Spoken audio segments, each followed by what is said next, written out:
Welcome back to Praveen फौजदार English. मैं अपने इस चैनल में सभी का हार्दिक अभिनंदन करता हूं। जो भाई मेरे चैनल पर पहली बार विजिट कर रहे हैं उनसे रिक्वेस्ट है कि वे प्रवीण फौजदार इंग्लिश यूट्यूब पर टाइप करें। वहाँ मेरे चैनल का लिंक है। चैनल की प्लेलिस्ट में जाएं, वहाँ से आपको कुछ ग्रामर के कंसेप्ट, कुछ 12वीं का सिलेबस मिल सकता है और जो कि आपके लिए बहुत ही बेनिफिशियल है। आज हम इस लेक्चर में कक्षा 10वीं की आरबीएसई बोर्ड की कक्षा 10वीं की पोएम नंबर 2 को कवर करने जा रहे हैं। उम्मीद करता हूँ इसका हिंदी ट्रांसलेशन आप सभी की समझ में आएगा और इस ऑडियो लेक्चर को अपने मित्रों के साथ शेयर कर सकें ताकि उनके लिए ये लेक्चर बेनिफिशियल हो जाए। चैनल को सब्सक्राइब करना ना भूलें ताकि जो भी वीडियो ऑडियो लेक्चर में डालूँ उसका नोटिफिकेशन आपको मिल जाए। चलिए इस पोएम को स्टार्ट कर लेते हैं। Poem number 2, my good right hand, मेरा अच्छा दाहिना हाथ। मेरा अच्छा या शुभ दाहिना हाथ। ये कविता सी मैके एक कवि हैं, उनके द्वारा ये रचित कविता है। देखिए इसका सेंट्रल आइडिया क्या है। इस कविता में कवि हमें निर्धनता की परिस्थितियों के बारे में अवगत कराते हैं कि एक व्यक्ति गरीबी में कैसा महसूस करता है और उसके जो कि रिलेशनशिप्स होते हैं, जो उसके फ्रेंड होते हैं, उसका साथ छोड़कर सभी चले जाते हैं और उसका जो काम आता है केवल और केवल उसका जो कठिन परिश्रम होता है वही उसका एक सच्चा मित्र होता है, सच्चा दोस्त होता है। वो अपने कठिन परिश्रम के बल पर ही कुछ जीवन में प्राप्त करता है। चलिए इस कविता को पढ़ लेते हैं एक बार। माई गुड राइट हैंड, मेरा अच्छा दाहिना हाथ। कवि कहता है, पहले स्टांजा को पढ़ते हैं। आई फेल इनटू ग्रीफ, मैं दुख में था, मैं कष्ट में था, कष्ट में पड़ गया। एंड बिगेन टू कंप्लेन, और शिकायत करने लगा। कवि कहता है मैं दुख में पड़ गया, यानी मैं दुखी था और शिकवे या शिकायत करने लग गया। I looked for a friend, मैंने एक मित्र को तलाशा या मैंने एक मित्र की खोज की। But I sought him in vain, लेकिन मैंने व्यर्थ में ही उसे पुकारा। अर्थात कवि कहता है कि मैंने एक मित्र की तलाश की, अपने मित्र को खोजा कि वह मेरी सहायता करेगा, मेरे दुख में मेरा मददगार बनेगा, लेकिन वो कवि कहता है कि मैंने उसे व्यर्थ में ही बुलाया। अर्थात वो मित्र मेरी सहायता के लिए नहीं आया जिसको कि मैंने बुलाया था। अगली लाइन में कहता है कवि, कंपेनियंस वर साई, कंपेनियंस भी होते हैं मित्र या साथीगण। साथीगण शर्मिंदा थे। एंड एक्वेंटेंस वर कोल्ड, और परिचित लोग ठंडे थे, भावना शून्य थे। ठंडे यानी भावना शून्य थे। कंपेनियंस जो साथीगण थे, उसके मित्र थे, वो शर्मिंदा थे अर्थात उसकी मदद करना नहीं चाहते थे। एंड एक्वेंटेंस वर कोल्ड, और परिचित लोग भावना शून्य थे अर्थात उन पर उसके दर्द का कोई फर्क नहीं पड़ा और उसकी वो मदद करना बिल्कुल भी नहीं चाहते थे। किसी ने भी उसकी मदद नहीं की। अगली लाइन में कवि कहता है, they gave me good counsel, उन्होंने मुझे अच्छी सलाहें दी। कवि कहता है उन्होंने मुझे अच्छी सलाहें तो दी, बट ड्रीडेड दियर गोल्ड, लेकिन वे ड्रीडेड डरते थे, दियर गोल्ड अपने सोने को दिखाने। कहने का मतलब यहाँ कवि कहता है, यहाँ वैसे हिंदी अर्थ इसका आएगा ड्रीडेड दियर गोल्ड, अपने सोने से डरते थे, अपने सोने को यहाँ कवि कहता है कि वे धन देने से डरते थे अर्थात वो उसे उधार धन देना नहीं चाहते थे। कहने का मतलब उसकी मदद नहीं करना चाहते थे किसी भी कीमत पर। उन्होंने उसे अच्छी सलाहें तो दी लेकिन अपना धन उधार देने से हमेशा वो डरते थे, कतराते थे। चलिए अगले स्टैंजा पर आता है। अगले स्टैंजा में कवि क्या बताता है, लेट देम गो आई एक्सक्लेम्ड, उन्हें जाने दो। कवि कहता है दुख में आकर, भावावेश में आकर कवि कहता है उन्हें जाने दो। I have a friend at my side, मेरी तरफ एक मेरा मित्र है, मेरी तरफ मेरी ओर एक मेरा मित्र है। टू लिफ्ट मी, जो मुझे ऊपर उठा लेगा। एंड एड मी, और मेरी सहायता करेगा। वाट एवर बिटाइड, चाहे जो कुछ भी हो जाए। कवि कहता है कि उन लोगों को जाने दो, खैर कोई बात नहीं है, उन्हें जाने दो। मेरी तरफ एक मेरा मित्र है जो मुझे ऊपर उठाएगा, मेरे दुख से ऊपर उठा लेगा। एंड एड मी, और मेरी सहायता करेगा। वाट एवर बिटाइड, चाहे कुछ भी हो जाए।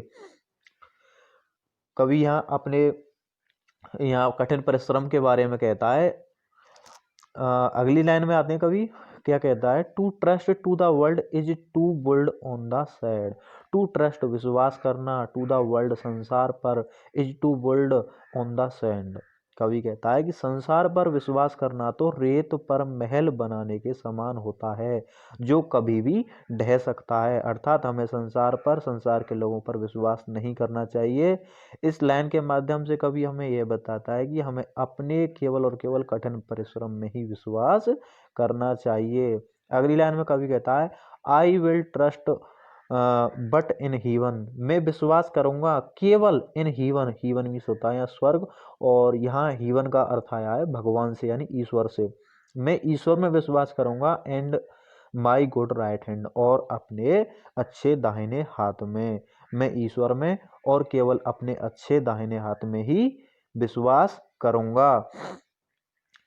कवि यहाँ जो कहता है कि मेरी तरफ एक मेरा मित्र है, वह केवल और केवल अपने परिश्रम के बारे में कहता है, ना कि किसी व्यक्ति को इंडिकेट करके कहता है। कि वो कहता है कि मेरी तरफ एक मेरा मित्र है जो मुझे ऊपर उठा लेगा, मेरी सहायता करेगा, चाहे कुछ भी हो जाए। चलिए अगले स्टैंजा पर आते हैं।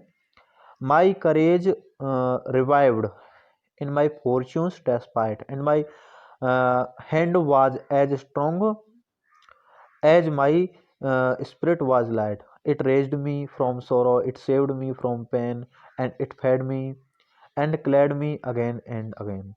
My courage revived, मेरा साहस पुनर्जागृत हो गया। अर्थात मेरे में जो साहस था वो पुनर्जागृत हो गया।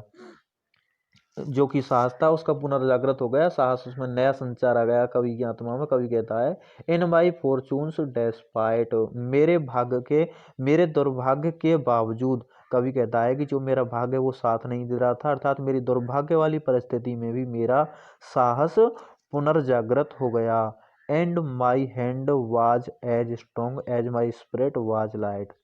एंड माई हैंड, और मेरा हाथ, वाज था, एज स्ट्रॉन्ग इतना मजबूत, as my spirit was light जितना कि मेरी आत्मा में प्रकाश था। कवि कहता है कि जितना मेरा मन प्रसन्न था उतना ही मेरा हाथ मजबूत हो गया, उतना ही मेरा हाथ मजबूत बन गया। इट रेज्ड मी, इसने मुझे ऊपर उठा लिया, फ्रॉम सॉरो, दुख से, दुख से इसने मुझे उबार लिया या ऊपर उठा लिया। इट सेव्ड मी, इसने मुझे बचा लिया, फ्रॉम पेन, पीड़ा से, इसने मुझे पीड़ा से बचा लिया।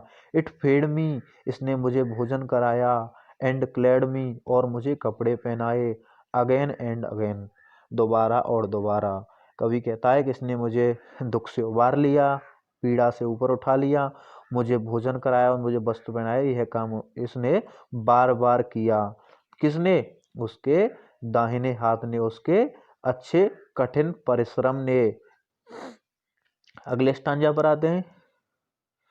The friends who had left me came back everyone, and darkest advice looked bright as the sun.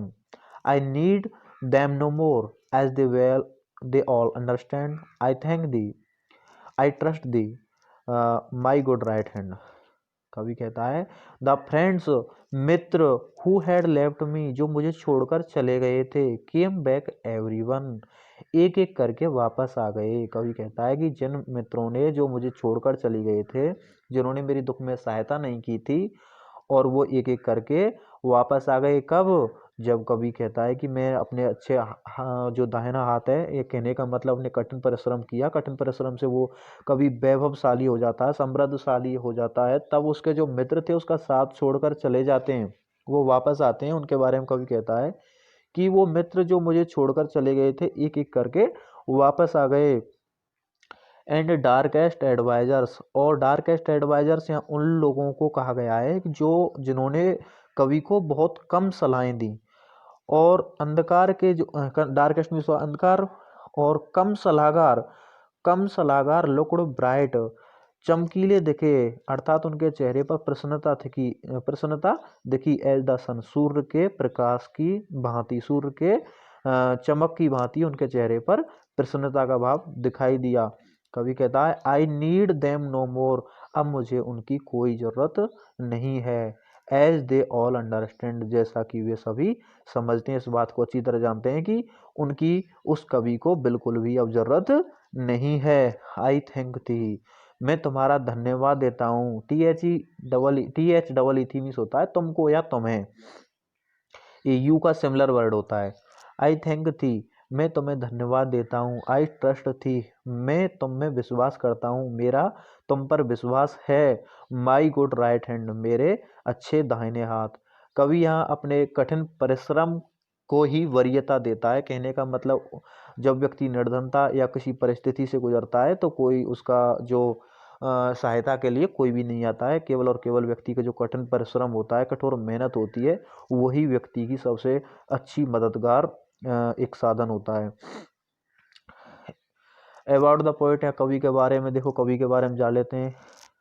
Karl मेके 27 मार्च 1840, 24 दिसंबर 1899 इनका जन्म और मृत्यु का तिथि दी हुई है। वाज ए स्कॉटिश पोएट, एक स्कॉटिश के कवि थे, जर्नलिस्ट, पत्रकार, ऑथर, लेखक, नोवेलिस्ट, उपन्यासकार एंड सॉन्ग राइटर और गीतकार थे। Mackay is mainly remembered for his book extraordinary popular delusions and the madness of crowds. Mackay को मुख्य रूप से उनकी इस पुस्तक के लिए जाना जाता है जो कि लिखी हुई है extraordinary popular delusions and the madness of crowds. उम्मीद करता हूँ इस पोएम का हिंदी अर्थ आप सभी की समझ में आया होगा। नहीं समझ में आया तो इस ऑडियो लेक्चर को दोबारा रिप्ले करें, अपने मित्रों के साथ इसे शेयर करें, चैनल को सब्सक्राइब करें ताकि जो भी वीडियो ऑडियो लेक्चर में डालूं उसका नोटिफिकेशन आपको मिल जाए और अपने मित्रों के लिए बेनिफिशियल हो जाए लेक्चर। इसके लिए इसे शेयर करना ना भूलें। तो मिलते हैं नेक्स्ट पोएम में, तब तक के लिए थैंक यू सो मच।